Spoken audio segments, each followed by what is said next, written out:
बिस्मिल्लाहिर्रहमानिर्रहीम। लाखों करोड़ों दूर नबी अकरम सल्लल्लाहु अलैहि वसल्लम पर और उनकी आल पर। ख़वातीन, ऑस्ट्रेलिया के किसी चिड़ियाघर में एक कैंगरू बंद था। यह कैंगरू रोज पिंजरे की दीवार फलांग बाहर आ जाता था। इंतजामिया ने उसे महसूर रखने के लिए पिंजरे की दीवारें ऊंची करना शुरू कर दी। पहले दिन दीवार 5 फुट ऊंची की गई, लेकिन कैंगरू पिंजरे से बाहर आ गया। अगले दिन दीवार मजीद 5 फुट ऊंची कर दी गई, कैंगरू फिर बाहर आ गया। इसके बाद इंतजामिया रोज दीवार ऊंची करती जाती, लेकिन कैंगरू इसके बावजूद बाहर होता। यह सिलसिला उस वक्त तक चलता रहा जब तक दीवार को मजीद ऊंचा करना मुमकिन ना रहा। इंतजामिया तंग आकर कैंगरू के पास चले गए और उससे पूछा, कैंगरू मियां, आप हमें एक बार ही बता दीजिए आप कितनी बुलंद छलांग लगा सकते हैं ताकि हम पिंजरा उतना ऊंचा कर लें। कैंगरू ने कहका लगाकर जवाब दिया, जनाब, आपको किस बेवकूफ ने बताया मैं दीवार फलांग कर बाहर आता हूं। इंतजामिया ने पूछा, फिर आप कैसे बाहर आते हैं? कैंगरू ने जवाब दिया, आप बड़े सादा हैं। आप रोज दीवार बुलंद कर जाते हैं, लेकिन पिंजरे का दरवाजा खुला छोड़ जाते हैं। मैं दरवाजे से बाहर आता हूं। ख़वातीन, रात आपको याद होगा इमरान खान ने अपनी तहरीक का आगाज इलेक्शन में धांधली से किया था। इन्होंने 4 हलकों की बात की और यह बात बिगड़ते बिगड़ते 2 नवंबर के धरने तक पहुंच गई। ये धरने क्या हैं? ये धरने पिंजरे की दीवारें हैं। धांधली का दरवाजा अभी तक खुला है। पार्लियामेंट ने जुलाई 2014 में इलेक्शन रिफॉर्म्स के लिए कमेटी बनाई थी। इस कमेटी ने कल ऐलान कर दिया 2018 में भी इलेक्ट्रॉनिक वोटिंग, बायोमेट्रिक और समंदर पार पाकिस्तानियों को वोट का हक नहीं दिया जा सकेगा। गोया धांधली के उस पिंजरे का दरवाजा 2018 में भी खुला रहेगा जिसकी दीवारें इमरान खान पिछले 2 वर्षों से बुलंद कर रहे हैं। लिहाजा इस तहरीक, सड़कों की मारामारी और धरनों का टेक्निकली कोई फायदा नहीं होगा। धांधली का कैंगरू दीवारों की बुलंदी के बावजूद 2018 में फिर पिंजरे से बाहर होगा। चुनांचे हमने क्या कमाया, क्या खाया? जो काम करने वाला था वो हमने नहीं किया, और जिस काम का कोई फायदा नहीं वो काम हम मुसलसल कर रहे हैं। क्यों? इस नालायकी और सुस्ती का जवाब कौन देगा? हमारे लीडरों का इशू ख़वातीन ज़ात बहुत दिलचस्प है। इमरान खान हमेशा जल्दी कर जाते हैं, मियां नवाज शरीफ देर कर जाते हैं, और आसिफ अली जरदारी कुछ करते ही नहीं है। इन तीनों की शख्सियत का एक दूसरा पहलू भी है। मियां नवाज शरीफ सुनते नहीं हैं, इमरान खान मानते नहीं है, और आसिफ अली जरदारी हिलते नहीं हैं। चुनांचे फिर मुल्क कैसे चलेगा? रिफॉर्म्स कैसे होंगे? मेरा जाती ख्याल है यह मुल्क ऐसे ही चलेगा, पिंजरे बुलंद, दरवाजे खुले और कैंगरू बाहर, और अल्लाह ही अल्लाह। ख़वातीन रात कराची में क्या हो रहा है, इस्लामाबाद में क्या होगा? इलामा तहरुल कादरी एक बार फिर इन हो चुके हैं। इनकी वापसी का तहरीक को क्या फायदा होगा? और कहीं एमकेएम इस्तीफे देकर इमरान खान के एम्पायर की उंगली तो नहीं बन जाएगी? अब ये सारे सवाल छोटे से वक्फे के बाद डॉक्टर फारूक सत्तार साहब के सामने रखेंगे। हमारे साथ रहिए।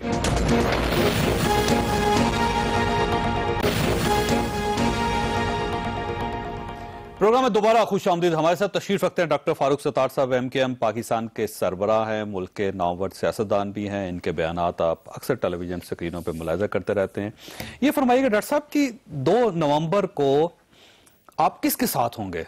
बेसिकली तमाम जो पार्टीज हैं उनकी पोजीशन क्लियर है। पाकिस्तान मुस्लिम लीग नून, उसकी अपनी पोजीशन है। पाकिस्तान पीपल्स पार्टी वो जमहूरियत का साथ देगी या हुकूमत का साथ देगी। इसी तरह मौलाना फजलुर रहमान साहब हैं, एएनपी है, ये सब हुकूमत के साथ, सिस्टम के साथ खड़े होंगे। आपने अभी तक अपनी पोजीशन क्लियर नहीं की कि आप कहां पे हैं। देखिए, सबसे पहले तो ये कि हम पाकिस्तान के अवाम के साथ हैं, और हम अपनी एक मोबिलाइजेशन खुद क्रिएट करें। जिन हालात से हम गुजरे हैं, मेरे ख्याल में उन हालात से दूसरी पॉलिटिकल नहीं गुजरी। उनके लिए बड़ा आइडियल टाइम है कि वो इस बात के मुतहम्मिल हो सकते हैं कि हुकूमत को अपोजिशन चैलेंज करे या अपोजिशन की एक पार्टी चैलेंज करे। फिर हुकूमत जमहूरियत की शील्ड या सहारा लेके बाकी पार्टियों को जो है वो अपने साथ लेके चलने की कोशिश करे। हमने तो ये कहा था कि पीटीआई हो, पीपल्स पार्टी हो, पीएमएलएन हो, ये एक मौका था लोगों को एतमाद देने का। और पीपल्स पार्टी और पीएमएलएन खास तौर पे चार्टर ऑफ डेमोक्रेसी में साइन किया था कि करप्शन के मुस्तकिल खात्मे के लिए ये जो मुशर्रफ का बनाया हुआ नैब का कानून और निज़ाम उनके लिए काबिल कबूल नहीं है। तो 8 साल में मैं तो इन दोनों से सवाल करता हूं कि इन्होंने कौन सा कानून और निज़ाम दिया और पीटीआई ने प्राइवेट बिल के तौर पर कौन सा निजाम और कानून दिया जो कि इतना मौसर हो कि नैब का इदारा खुदकार हो, खुद कफील हो, खुद मुख्तार हो, बाइख्तियार हो, ताकतवर हो, वो खुद नोटिस लेके इन सारी चीजों में नून दोनों को बराबर समझते हैं। आपका ख्याल ये है कि दोनों सुस्ती का मुजाहरा कर रहे हैं, दोनों ने नालायकी का मुजाहरा किया, आप दोनों के खिलाफ है? मैं ये समझता हूं, मैं तो तीनों की बात कर रहा हूं, पीपल्स पार्टी भी, पीएमएलएन भी, बुनियादी तौर पर इन दो के खिलाफ, और पीटीआई ने भी ये पानामा के इशू को सिर्फ पानामा की हद तक इस्तेमाल किया। टैक्स चोरी को कैसे रोका जाएगा, बदउनवानी को कैसे रोका जाएगा, नहीं बना, कानून तो नहीं बना, निजाम नहीं बना ना, तो आप न्यूट्रल हैं फिर। इसीलिए अब हर दफा आपको जब भी कोई स्टोरी आएगी आपको कमीशन एक बनाना पड़ेगा, तो हर दफा कमीशन आप बनाएंगे, हर दफा सुप्रीम कोर्ट के, हाई कोर्ट के जजों का, और अपनी अपनी टर्म्स ऑफ रेफरेंस पे हम लड़ते रहेंगे, झगड़ते रहेंगे। हमने उस कमेटी में पहले दिन से ये स्टैंड लिया था, हम न्यूट्रल हैं, क्योंकि हम ये समझते हैं आप ना पीटीआई के साथ हैं ना आप पाकिस्तान मुस्लिम लीग नून के साथ है, क्योंकि एक परसेप्शन ये भी डेवलप हो रहा है कि आप एमकेएम लीग हो गए कि आप हुकूमत को सपोर्ट कर रहे हैं और पाकिस्तान मुस्लिम लीग नून आपको सपोर्ट कर रही है। तो एक परसेप्शन ये डेवलप हो रहा है कि आप दोनों इकट्ठे हो गए, आप एक ही थाली के। देखिए जावेद भाई, ऐसा है ना कि रमजान का चांद नजर आ गया तो आप रोजा रखेंगे, ईद का नजर आ गया ईद रखेंगे। अच्छा, ये वो तो हर आदमी रखेगा ना, तो ये कोई थोड़ी कि अब ये कि एहतजाज का चांद नजर आ गया कल से हम भी उस लाइन में लग जाए जिसमें सब लगे हुए। बैठ के बातचीत की जाती है, मकालमा होता है, राब्ता होता है, तबादला ख्याल होता है, अपनी अपनी तरजीहात पर बात की जाती है, इशूज, कौमी इशूज पर, मुल्क की इस्तेहकाम पर बात की जाती है, जो मौजूदा हालात है उस पर बात की जाती है। मैं किसी के साथ भी जाके जुड़ जाऊं, इसीलिए मैंने कहा कि हम न्यूट्रल हैं। हम ये समझते हैं कि जो असल काम करना है वो किसी ने भी नहीं किया है, और वो ये कि आवाम को ये एतमाद दें कि पाकिस्तान करते सब खड़े हो जाते कौमी एजेंडे पे नंबर 1। सर वो तो माजी हो गया ना, वो इन्होंने मिस कर दी ट्रेन, वो ये नहीं इन्होंने किया। लेकिन आप डॉक्टर साहब कब तक न्यूट्रल रहेंगे, क्योंकि आपको कोई ना कोई पोजीशन तो लेनी पड़ेगी। सारी पार्टी जब पोजीशन ले रही हैं या ले चुकी हैं तो आप अकेले तो नहीं रह सकेंगे, आपको किसी एक का साथ देना पड़ेगा। पीटीआई सारी जमातों से राब्ते कर रही है, दूसरे लोगों से भी वो मिले हैं। जब वो चौधरी शुजा साहब के पास जा सकते हैं, क्यू के पास जा सकते हैं, तो मैं कोई इंतजार नहीं कर रहा, मैं कोई हम डेस्परेट नहीं है। लेकिन अगर एमक्यूएम को नजर ही नहीं आती है तो हमें अपने आप को मुत्तहिद मुनज़्ज़म, हमें तो अपने आप को ऑर्गेनाइज करना है। अगर इमरान खान राब्ता कर लेते हैं आपसे तो देखते हैं क्या बात होती है, बातचीत होगी, उसके बाद ही कोई मैं बात करूंगा ना। ठीक है, फिर हो सकता है फिर आप उनका साथ दे सकते हैं। नहीं, मैं किसी भी चीज को खारिज से इम्कान भी नहीं करार दे सकते, और कोई किसी फैसले को मैं प्रीएम्प्ट भी नहीं कर सकता ना जब सारी सूरत हाल सामने होगी। और देखिए एक खदशात, हमारे खदशात भी जाए भाई, खदशात ये हैं कि ये नजर आया है जो जोर है वो उससे लगता है कि कहीं ऐसा ना हो कि एक हुकूमत और एक वजीर आजम के साथ साथ ये ऐसा ना हो कि ये पूरे सिस्टम को भी बुनियाद से हिला दे, या सिस्टम ही चला जाए, या कम से कम के साथ सभी चले जाए, बुरी तरह से शेक हो जाए, तो क्या होगा। तो मैं समझता हूं कि जरा इसमें सोच विचार कर चलने की जरूरत है। किसी क्या जमानत दी जा सकती है, क्या गारंटी है, मकसद क्या है, कितने दिन तक जो है वो इस्लामाबाद को बंद करके जो है वो उसका फायदा और उसका नुकसान क्या है, और आगे के क्या प्लान है कि अगर ये आप अपनी किसी चीज में कामयाब हो जाते हैं, वजीर आजम को मजबूर कर देते हैं कि वो इस्तीफा दे दें, तो फिर आप क्या करेंगे आगे जाके, बहुत सारी बातें। अच्छा फरमाइए, इस्लामाबाद को बंद देखना चाहते हैं आप, आपका ख्याल ये कि शहर बंद होना चाहिए? मुझे अपील नहीं करता है, मतलब ये मेरी पॉलिटिकल सेंस को अपील नहीं करता है कि किसी भी वजह से बंद होना चाहिए। वो इतनी बड़ी वजह होनी चाहिए, इतनी बड़ी वजह होनी चाहिए जिससे कि पाकिस्तान का शहरी घर में बैठे हुए भी कन्विंस्ड हो गए ये सही हो रहा है। ठीक है, और हालात ये फरमाइएगा कि अब जो सियासी पस मंजर है उसको आप देखिए, या पेश मंजर है उसको आप देखिए। 2 कार्ड्स हैं इमरान खान साहब के पास। एक कार्ड है खैबर पख्तूनख्वा की गवर्नमेंट, वो खैबर पख्तूनख्वा की हुकूमत खत्म कर देते हैं, असम्बली तोड़ देते हैं, साथ कराची में एमकेएम इस्तीफे दे देती है, तो ये सारा सिस्टम चला जाएगा, मियां नवाज शरीफ साहब घर चले जाएंगे और नया इलेक्शन होगा और इमरान खान साहब की तहरीक कामयाब हो जाएगी। कहीं ऐसा ना हो कि आप एम्पायर की वो उंगली बन जाएं जिसका रास्ता देख रहे हैं इमरान खान साहब बड़े अरसे से। देखिए, हमने बहुत इसीलिए वाजे कर दिया था कि हम इस्तीफा देंगे तो पाकिस्तान के सियासी अमल से देंगे, इसे पार्लियामान से और सूबाई असेंबली से इस्तीफे की बात नहीं होगी। अगर हमें अपनी जरूरत के लिए देना पड़ा, हम किसी के कहने से नहीं करेंगे। और फिर बल्दियाती निज़ाम से भी फिर हम क्यों वहां पर रुके, अगर वहां भी सिर्फ ये नुमाइशी निज़ाम बिठाया हुआ है और एक ग्रीवांस रिड्रेसल कमेटी बनाकर नवाज शरीफ साहब 10 महीने में इसहाक डार, चौधरी निसार उस पर अमल दरामद नहीं कर सकते। सिर्फ मुझसे अगर गर्म जोशी से अगर मिल लें और उस अपनी बॉडी लैंग्वेज से सिर्फ कोई लोगों को मैसेज देना चाहें, तो यहाँ तो बात असल में हमारी सियासत की जरूरत, उनकी सियासत की जरूरत पूरी हो जाती है, लेकिन मेरी सियासत की जरूरत अपने मकासद को ज़हन में रख के सिवा दे सकते हैं, फिर आप मुकम्मल तौर पे मुस्ताफी होंगे। तो हाँ, अगर हमने अपने अपने मकासद के लिए दिया तो फिर तो हम समझ जाएंगे कि इमरान खान तो धरने देकर समझता है कि शायद कोई रास्ता निकल जाएगा, लेकिन फिर हम तो ये मायूस होकर, नाउम्मीद होकर कि अब पाकिस्तान में सियासी अमल और ये जो जमहूरी जो निज़ाम है इसका ऐसा ही मुस्तकबिल है, अगर ये लोगों की जरूरतों को पूरा नहीं करता, लोगों के दरवाजे तक जमहूरियत को नहीं पहुंचाता। कब तक देखेंगे डॉक्टर साहब आप ये समझे कि फर्ज कीजिए नवंबर का महीना है, दिसंबर तक देखेंगे, जनवरी तक देखेंगे, 2017 का सारा साल देखेंगे, कब तक आप इस सिस्टम को देखते रहेंगे? तब आपको यकीन आएगा कि नहीं, अब ये सिस्टम डिलीवर नहीं कर रहा और हम जा रहे हैं। कब तक? देखिए, इसके हमने वो बनाए हैं, स्लैब्स बनाए हैं। मिसाल के तौर पर अगर अब भी पुरअमन सियासी कारकुन को सियासत करने की आज़ादी नहीं है और बेखौफ हो कि कहीं बैठ के वो आवाम से रब्ता नहीं कर सकता और उसको यही डर है कि वो एमकेएम का कारकुन है और गिरफ्तार हो जाएगा अगर उसने ज़रा अपने मोहल्ले गलियों में आना और घूमना फिरना शुरू कर दिया, या तो वो किसी और पार्टी में चला जाए, कोई पीएसबी में जा रहा है, कोई मुस्लिम लीग नून में जा रहा है और बताकर जा रहा है अपनी जान बचाने के लिए। ये कैफियत अब खत्म होनी चाहिए, ठीक है, ये सिलसिला अब बंद होना चाहिए। ये कौन कर रहा है सर? आप देखिए, वफाकी हुकूमत को भी इसमें सोचना पड़ेगा कौन कर रहा है और इसमें इंटरवीन करना पड़ेगा। सर है कौन? हुकूमत को सुनना चाहती है ना कौन? डॉक्टर साहब, पता तो होना चाहिए कि आपकी ग्रीवेंसेस किसके खिलाफ हैं, कौन आपको तंग कर रहा है, किससे आप रिहाई चाहते हैं? मेरी ग्रीवेंसेस अगर मुझे ये जमहूरी कुव्वतें बता दें कि उनका बराह रास्त इसमें कोई अमल दखल नहीं है, सिर्फ डीजी रेंजर्स ही से मुझे बात करके अपने सारे मसाइल हल कराने हैं, या फिर मैं इस्लामाबाद में जीएचक्यू में जाके किसी से बात करूं,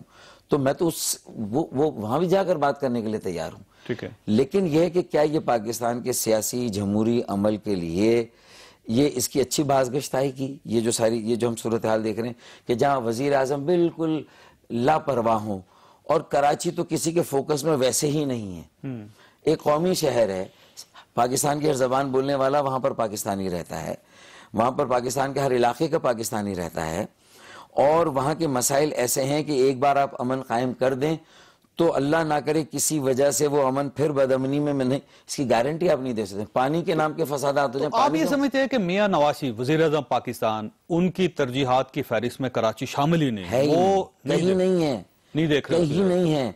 मुराद अली शाह विजिट के हद तक तो कराची को नजर आ रहा है कि अपनी उसमें ले रहे हैं, अपनी आंखों के सामने ले रहे हैं, लेकिन कायम अली शाह साहब के तो बिल्कुल कहीं। लेकिन मुराद अली शाह साहब ने भी कॉस्मेटिक इकदाम किए हैं, अभी जो मीनिंगफुल बामानी इकदाम हो सकते हैं। मकामी हुकूमत को सिंध बिल्डिंग कंट्रोल आप डिवॉल्व करें, मास्टर प्लान दें नीचे, आप सॉलिड वेस्ट मैनेजमेंट तो काम ही नहीं वजीर आला का, ये तो काम ही बल्दियात का है। फिर उसके बाद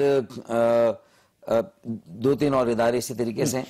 अगर केडीए को अलग कर दिया, केडीए को अलग कर दिया, डेवलपमेंट अथॉरिटी जहां सारी हाउसिंग स्कीमें बन गई है, उनका लैंड कंट्रोल सिर्फ रेवेन्यू लेना है आपने, वो दें।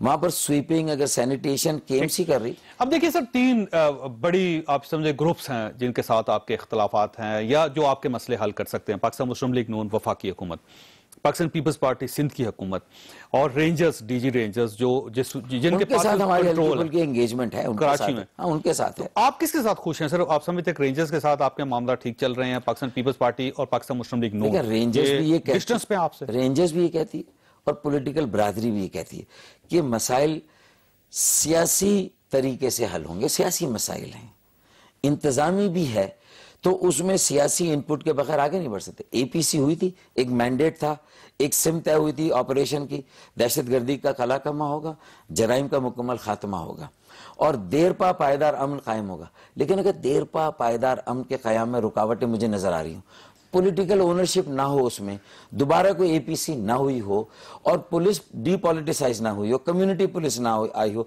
चौकीदारी का निजाम इलाकों में ना बना हो, आप कैसे सर्टिफिकेट कौन देगा? अच्छा मुझे बताइए कि कराची में अमन हो गया, देरपा अमन है, पायदार अमन है, जराइम का खात्मा हो गया, दहशतगर्दी भी तो कौन सर्टिफाई करेगा मुझे? डॉक्टर साहब, आप ये समझते हैं कि पाकिस्तान पीपल्स पार्टी और पाकिस्तान मुस्लिम लीग नून दोनों जमातें आपको कोल्ड शोल्डर दे रही हैं? देखें, अगर उन्होंने ऑप्टिक्स में दिखा दिया कि हमारे साथ हमारी बात सुन ली एक मरतबा, लेकिन ना मॉनिटरिंग कमेटी पहले दिन से बनी ऑपरेशन में कि जो इख्तियारात का से तजावुज हो तो कौन रोकेगा, कौन देखेगा। ठीक है। दूसरा, ग्रीवांस रिड्रेसल कमेटी हमने इस्तीफे दे दिए थे, हमें तो वापस बुलाया गया, हमें ये गारंटी दी गई कि अब आपको जो है वो रिलीफ मिलेगा। आपको गारंटी किसने दी थी वैसे? वो तो नवाज शरीफ साहब ने दी थी। तो मियां नवाज शरीफ साहब उसके बाद नहीं मिले आपको कभी? उसके बाद नवाज शरीफ मिले नहीं आपसे? एक बार गारंटी दे के साइड एक बार शायद बीच में फिर मुलाकात हुई थी, और एपीसी में भी मुलाकात हुई। एपीसी के दौरान दरवाजे पे आपकी मुलाकात हुई थी और उन्होंने इसहाक डार साहब को बुलवा के कुछ इंस्ट्रक्शंस भी दी थी। वो क्या आपका कोई जाती मसला था या पार्टी नहीं, का? वो यही मसाइल थे कि भाई ये जो सारे इनके मैटर्स हैं इसको हल करना है, देखना है। और इसहाक डार साहब उसके बाद आपसे मिले हैं कि नहीं मिले? नहीं, वो राब्ते में है इसहाक डार।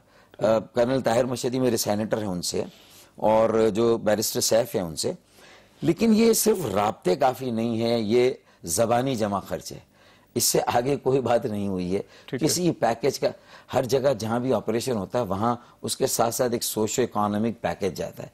कराची ऑपरेशन के साथ कौन सा पैकेज आया, किस पैकेज का? अच्छा, आप किससे ज्यादा नाराज हैं, पाकिस्तान पीपल्स पार्टी से या पाकिस्तान मुस्लिम लीग नून से, या दोनों से आप नाराज हैं? पीपल्स पार्टी से ज्यादा हैं बिल्कुल, क्योंकि देखिए उनका तो बरह रास्त ताल्लुक है उस सूबे से जहां हमने मुशर्रफ साहब के जमाने में इस खलीज को मुकम्मल पाटने, इस तकसीम को खत्म करने जो दही और शहरी सिंध की थी, हमने एक बड़ा रोल प्ले किया। लेकिन कोटा सिस्टम खत्म हो गया, उसके बावजूद उस पर अमल दरामद हो रहा है। सिविल सर्विसेज में हो रहा है, जो वफाक की नौकरियां हैं उसमें भी कराची को, शहरों को 7% और कोई 19% जो है वो दही इलाकों को दिया जा रहा है, जबकि वो कोटा सिस्टम आईनी मुद्दत पूरी कर चुका। 2013 में 40 साल की मुद्दत के बाद खत्म हो गया, उसको तौसी नहीं दी गई है। 3-4 साल से उस पर अमल दरामद हो रहा है। पब्लिक सर्विस कमीशन में 11 के 11 अरकान सिंध दही इलाकों का डोमिसाइल रखते थे, उसके सरबराह को सिर्फ इसलिए निकाला कि उसने 600 डॉक्टरों को बगैर इंटरव्यू के रखने से इनकार कर दिया, और ये कह के कि आप 5 साल आपने ग्रेड 20 में काम नहीं किया। जब लगाया था उस वक्त याद नहीं आया, उस वक्त अपनी जरूरत थी। आज जब अपना मफाद पूरा नहीं हुआ तो उसको निकाल दिया आपने। बदतरीन गवर्नेंस है, जंगल का कानून है। अगर लाहौर, तख्ते लाहौर की बात करें तो वो तो एक बादशाहत है, ये तो जंगल का कानून है जो सिंध में जो कुछ हो रहा है उससे भी ज्यादा बुरी सूरत है। सवाल आपके पास छोड़ के जा रहा हूं कि आप कब तक इंतजार करेंगे, कब तक आप देखेंगे, और उसके बाद आप ये समझते हैं कि अब हमने देख लिया, किसी जगह पे हमारी सुनवाई नहीं हुई, अब एनएफ इज एनफ, और आप छोड़ के चले जाएंगे, इस्तीफा देके चले जाएंगे? कब तक? मैं सवाल छोड़ के जा रहा हूं, छोटे ब्रेक ब्रेक आप साथ। प्रोग्राम में दोबारा खुश आमदीद। डॉक्टर साहब, आपकी जो गुफ्तगू उससे मुझे यूं अंदाजा हुआ कि आप लोग तंग है सिस्टम से, आप पाकिस्तान पीपल्स पार्टी से भी खुश नहीं है, आप पाकिस्तान मुस्लिम लीग नून से भी खुश नहीं है, लेकिन सवाल यह है कि कब तक आप इसको बर्दाश्त करेंगे? मैं आपके सामने एक कराची आबादी के एतबार से दुनिया के, कोई कहता है 100 ममालिक से बड़ा शहर है, कोई कहता है 80 ममालिक से बड़ा शहर। 96 ममालिक में, मैं आपको दरमियान में बता दूं, 96 ममालिक से ज्यादा बड़ा है ना। अब 96 ममालिक से बड़ा अगर एक शहर है, और जो आपका भी बिल-इत्तफाक वाहिद कौमी शहर हो, मईशत का मरकज हो, तरक्की का इंजन हो, और इतना रेवेन्यू वहां से आता हो, तो उस शहर की अपनी कोई अहमियत होगी नहीं होगी, उसका अपना कोई खुसूसी नज़्म नस्क होगा नहीं होगा।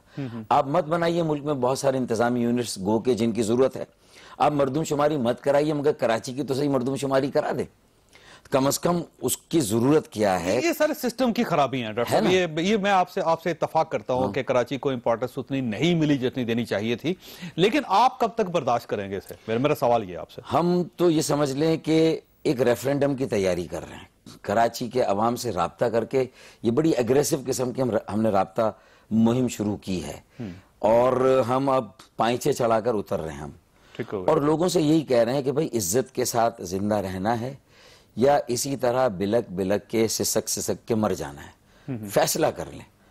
और ये धरना सिर्फ लापता 125 कारकुनों की बाजियाबी के लिए नहीं है, ठीक है, जो 64-65 मावरा अदालत कत्ल जिन पे शुबा है, धरना आप भी दे रहे हैं। देखें, एक धरने की तरफ हमें भी जाना होगा, और हमें भी एक मोबिलाइजेशन करनी होगी। कब तक? और इसमें हमारे प्रोफेशनल कॉलेजेस, यूनिवर्सिटीज के सारे स्टूडेंट्स और बच्चे होंगे, क्योंकि ये उनके मुस्तकबिल के लिए हम कर रहे हैं। ठीक है। हमारी तो हमने जिंदगियां गुजार ली। और ये नवंबर में हो जाएगा धरना आपका? मैं ये नहीं कह सकता, इसकी टाइमलाइन में नहीं दे सकता, लेकिन एक धरना जरूर होगा, करना है हमने। और इसी साल और इज्जत नफ्स को कायम रखने के लिए, आम आदमी के बुनियादी मसाइल हल करने के लिए, पानी जैसा बुनियादी मसला। देखें, अगर लाहौर में पब्लिक ट्रांसपोर्ट है, इस्लामाबाद में है और कराची में नहीं होगी तो लोग, इसके जिम्मेदार तो आप लोग खुद है ना डॉक्टर साहब। मैं मदद चाहता हूं, आपकी 30 साल की हिस्ट्री है, कराची आपका शहर होता था, मुस्तफ़ा कमाल साहब आपके मेयर होते थे, इशरतुल्लाबाद दुनिया की हिस्ट्री में सबसे बड़े गवर्नर हैं, बड़े अरसे तक रहने वाले गवर्नर हैं,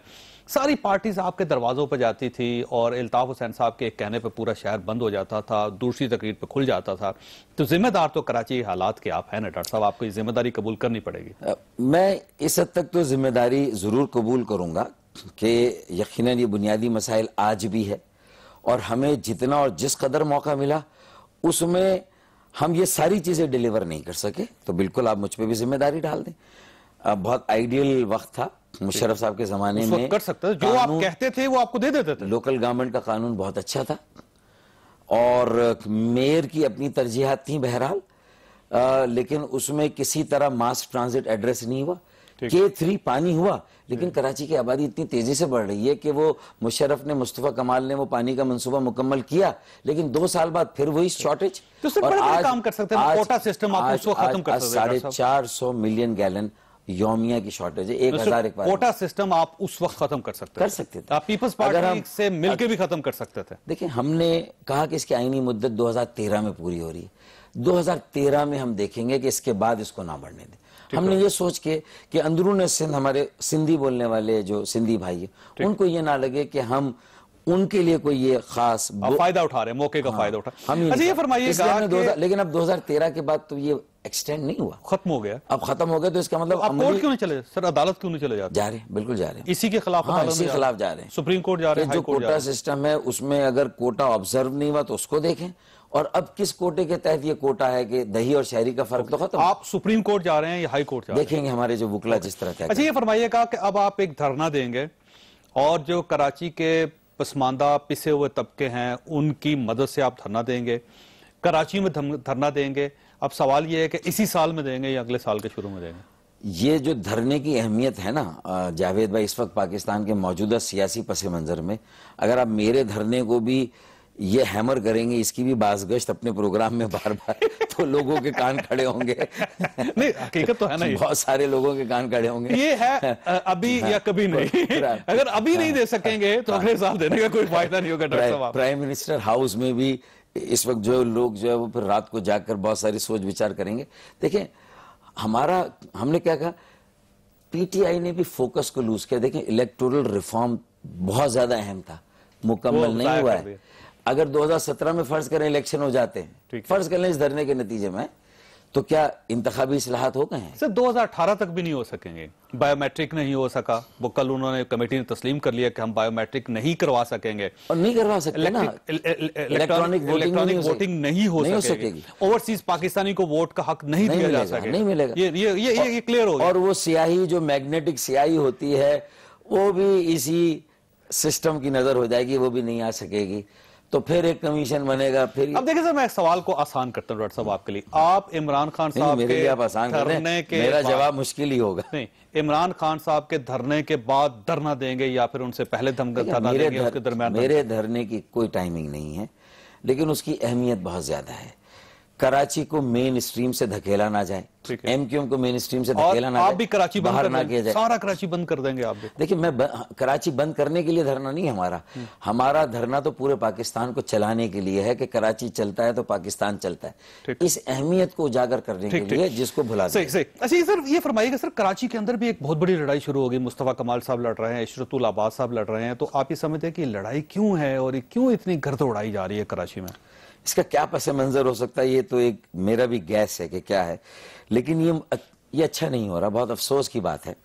और इससे किसी को फायदा नहीं हो रहा। मैं समझता हूँ कि ख़ासतौर पे जो हम कहते हैं पढ़े लिखे शहर के नुमाइंदे हैं, और एमक्यूएम का भी जब ऐसा परसेप्शन बना कि उसके साथ जराइम को भी जोड़ा गया, उसके साथ बहुत सारी ख़राब चीज़ों को भी जोड़ा गया। तो हमारे दिल में बड़ी कसक है इसकी, और हम जो है वो हम इसको बहुत फील करते हैं। तो हम तो शऊरी तौर पर हमारी ये कोशिश है कि जिस तहजीब और तमद्दुन की नुमाइंदगी हम करते हैं उसका पास रखा जाना चाहिए हर हाल में। और इस तरह की बातों का जहां इल्जाम और जवाबी इल्जाम, इससे पोलराइजेशन होती है, अच्छा, ये कदूरतें बनती है, गवर्नर माहौल मकदर होता है। ये फरमाइए, गवर्नर कंट्रोवर्शियल नहीं हो गए इस लड़ाई के बाद? अब ये तबसरे होंगे, तज्जिए होंगे, और इसका फायदा आपकी राय सर। देखें, मैं तो ये समझता हूं कि जब एमक्यूएम ने डिसोन कर दिया था तो उस वक्त भी गवर्नर की पॉलिटिकल बैकिंग खत्म हो गई थी। तो फिर उस वक्त भी ये देखा जाता कि अब किसकी बैकिंग पे वो गवर्नर है। बहुत सारी बातें हैं ना, तो इसमें से कई चीजें निकलेंगी। तो मेरे ख्याल में मेरा इस मौके पे कोई राय देना, जबकि मैं ये महसूस करूं कि वो भी किसी वक्त एमक्यूएम में थे और मुस्तफा कमाल भी किसी वक्त एमक्यूएम में थे और हम सब ने किसी वक्त साथ काम किया। मेरी ख्वाहिश तो ये होगी कि काश ये सारी बातें ना हुई होती, काश 22 अगस्त को लंदन से ऐसी बातें ना हुई होती। तो मैं तो ये कोशिश करूंगा कि जो बातें हुर्फ आम में हर पाकिस्तानी कहेगा कि ये गलत है, तो मैं तो उस पाकिस्तानी के साथ खड़ा हो जाऊंगा। मैं कहूंगा ये नहीं होना चाहिए, गलत हो रहा है, अफसोस। लेकिन सर वो माजी हो गया ना, माजी के बारे में कहते हैं कि even God can not change your past. ये तो ये है ना सर, माजी को तो नहीं आप चेंज कर सकेंगे सर साहब। अब ये हो गया जो कुछ होना था। सवाल मेरा ये है, लेकिन माजी के तासुर को ठीक करेंगे इंशाल्लाह। गवर्नर साहब को अब आप कंट्रोवर्शियल गवर्नर समझते हैं या नहीं समझते? क्योंकि कराची आपका शहर है और आप उसको साफ करना चाहते हैं, और अगर गवर्नर साहब इसी तरह रहते हैं और आप इस पे खामोशी इख्तियार करते हैं तो फिर इसका मतलब ये हुआ कि आप अभी तक अपने माजी के साथ जुड़े हुए हैं, आप उससे अलग नहीं हुए। देखिए, मेरे माजी के साथ मैं इस हद तक तो जुड़ा हूँ कि माजी माजी है और माजी के बाद ही तो हाल आएगा। एक तारीख होती है और वो तारीख तो आज भी लिखी जा रही है, आज भी जारी है। आज का दिन कल की तारीख में आज तारीख हो जाएगी। तो मुझे इस मामले में मुझसे कोई हतमी राय लेने की बजाय मुझे इस बात पे फोकस करने दें कि हमने तो उसी वक्त कह दिया था कि जिन्होंने लगाया वो फैसला कर ले, हमारी सपोर्ट अब गवर्नर को नहीं। मेरी पॉलिटिकल सपोर्ट तो उसी दिन खत्म हो गई थी जब हमने एमक्यूएम से उनको अलहदा किया था या उनकी बैकिंग को वापस ले लिया था। लेकिन सर इशरतुल अब्बास साहब अगर वापस आने चाहें आपके पास एमक्यूएम पाकिस्तान में, तो आपके दरवाजे खुले उनके लिए? ये इतने आसान मामला तो नहीं है। जिन बुनियादों पर पार्टी ने लाताल्लुकी की थी, तो वो उन इश्यूज पे तो हम आज भी स्टैंड करते हैं कि लापता कारकुनान का मसला है, मावरा अदालत। लाताल्लुकी तो इल्ताफ हुसैन साहब ने की थी ना, आपने तो नहीं की ना? नहीं, हमने ऐलान तो हमने किया, पूरी एमक्यूएम ने की थी ना, पूरी एमक्यूएम की लाताल्लुकी हुई थी।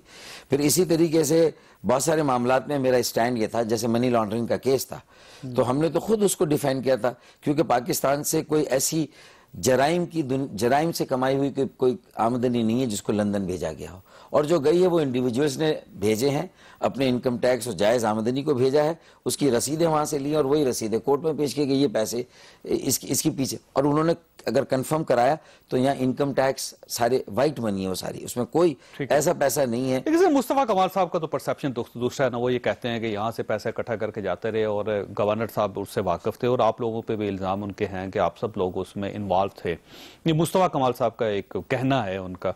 अब ये ज़ाहिर है फैसला तो तारीख ही करेगी या कोई फोरम होगा जो ये फैसला करेगा, सरदस्त तो ये फैसला नहीं हो सकता। यहाँ पे एक छोटी सी ब्रेक लेंगे, ब्रेक है आपके साथ।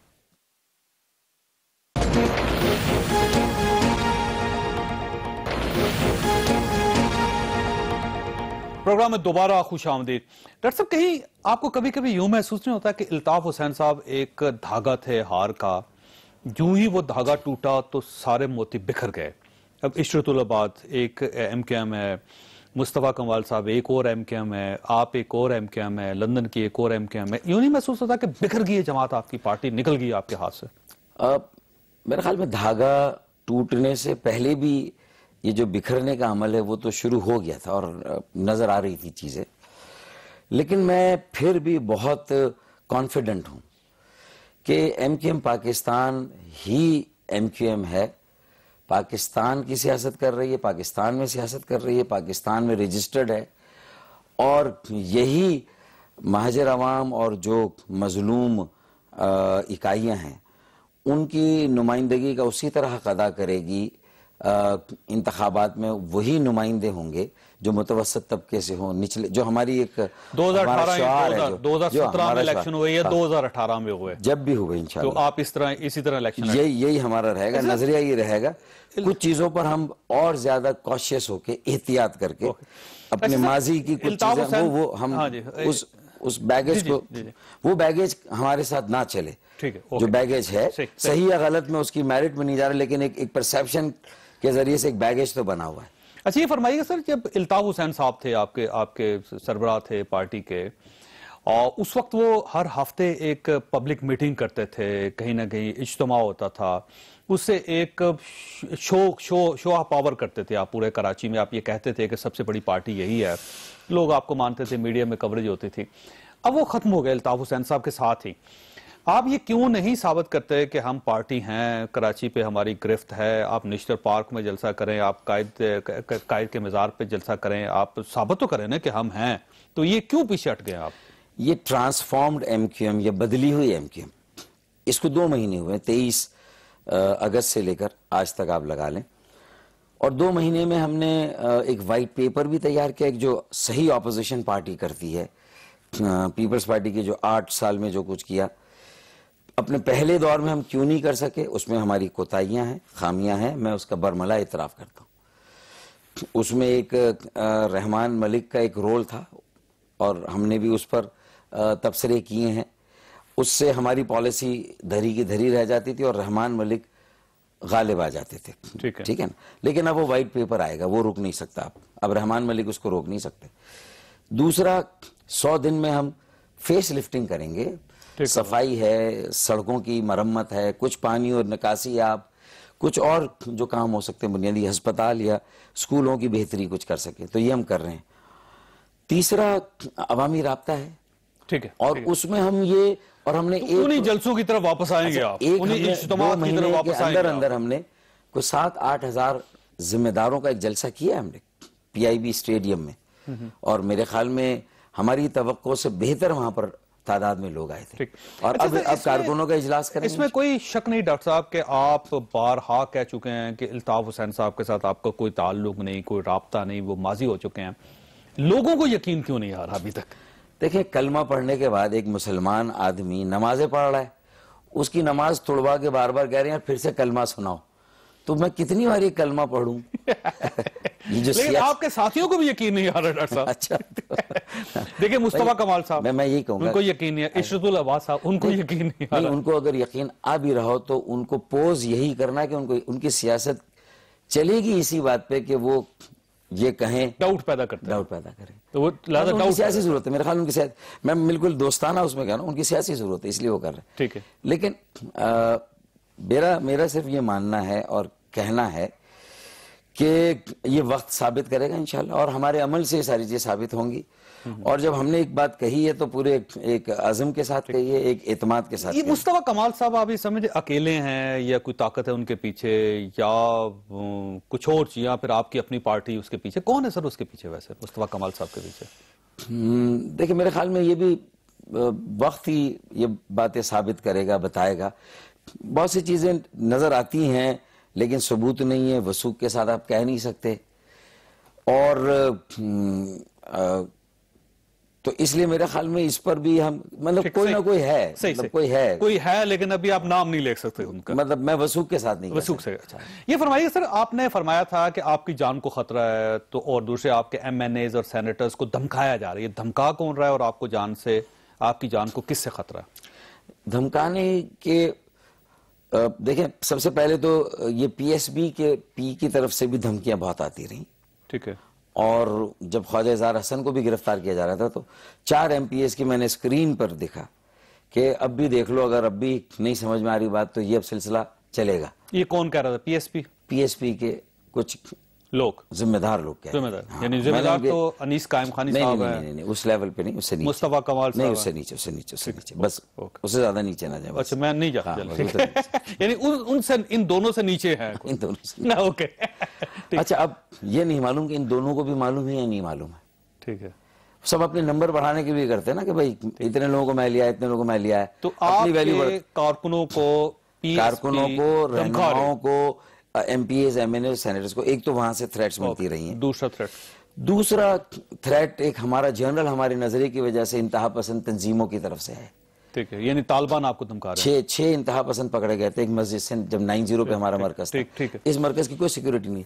और एक धमकी, बहरहाल ये जो लंदन की MQM कायम हुई है, अब उन्हें मालूम है नहीं मालूम है, हमने लोगों को आइडेंटिफाई किया है, हमने अब तक कानूनी चाराजोई नहीं की है। ठीक है, लेकिन सिर्फ ये कह दिया कि ये धमकियों का सिलसिला बंद होना चाहिए। ठीक है, ठीक है। हमारे कुछ लोगों को धमकियां मिली हैं। आपको आपकी जान को किस जान का तो नहीं कहा, लेकिन जो टाइटल दिए जा रहे हैं, जो कुछ कहा जा रहा है, ये मुनासिब नहीं है। 36 साल की हमारी रफाकत है, हमने एक एहतराम कायम रखा है, हमने एक वो जो हमारी तहजीब है, तालीम है, तरबियत है, हमने उसका पास रखा है। तो मेरे ख्याल में उसका पास सबको रखना चाहिए, हमारे लंदन के लोगों को भी रखना चाहिए, जब हमने उनके लिए एहतराम का पास। सर ये फरमाइए, आखिरी सवाल आपसे कि मियां नवाज शरीफ साहब की हुकूमत 2018 तक चलती हुई नजर आ रही है आपको? मैं तो ये कह रहा हूं कि क्या ये 3 सालों में भी हुकूमत उनकी चली है? मां सिवाय पंजाब में उन्होंने कुछ मंसूबे बना लिए हैं, कुछ अपनी सियासी टेक्निकली जरा चलती हुई नजर आ रही है आपको? देखिए, इस तरह अगर चलेगी भी तो इसका चलना क्या चलना है। मैं तो ये कह रहा हूँ कि इस तरह भी इसका मतलब डॉक्टर साहब आप जवाब नहीं देना चाहते। डॉक्टर साहब आपका बहुत बहुत शुक्रिया। ख्वाजा साहब, आपने सारे सवाल सुने और उनके जवाब सुने, फैसला आप खुद कर लीजिएगा। अल्लाह ताला आप और आपके अहले खाना को और किसी की मुसीबत से महफूज रखे। अल्लाह हाफिज।